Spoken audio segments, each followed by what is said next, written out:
एकेकाळची गोष्ट आहे. 4 भिक्षू शहराकडे जाण्यासाठी प्रवास करत होते. त्यांना खूप उशीर झाला होता. त्यामुळे ते चौघे आजची रात्र आपण इथेच कुठेतरी काढूया असे ठरवतात. जवळच त्यांना रात्र घालवण्यासाठी एक चांगली जागा भेटते.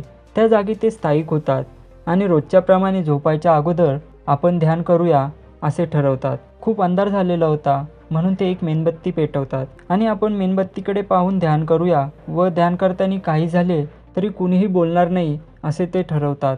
सगळ्या भिक्षूंच्या सहमतीनुसार ते ध्यान करण्यास सुरुवात करतात. काही वेळानंतर अचानक जोराचा वारा सुटतो आणि ती मेणबत्ती विझते.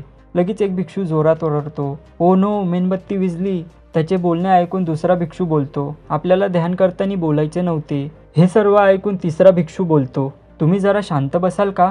तुम्ही दोघांनी तुमचे मौन तोडले आहे." लगेच चौथा भिक्षू बोलतो, "हा हा हा, मी एकटा आहे जो बोललो नाही." मित्रांनो, या गोष्टीवरून आपल्याला समजते की चारही भिक्षूंनी वेगवेगळ्या कारणामुळे आपले मौन तोडले.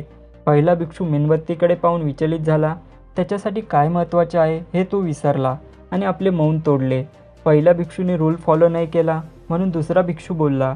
पहिल्या आणि दुसऱ्या भिक्षूने रूल तोडला म्हणून रागाच्या भरात तिसरा भिक्षू बोलला आणि चौथ्या भिक्षू ह्या तिन्ही भिक्षूंनी रूल तोडला परंतु मी तोडला नाही.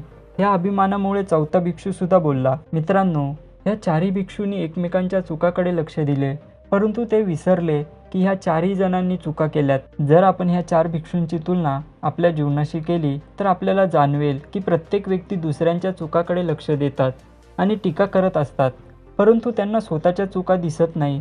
जर आपल्याला स्वतःच्या चुका समजल्या आणि आपण त्या चुका सुधारण्याचा प्रयत्न केला तर आपण ती चूक परत कधी करणार नाही.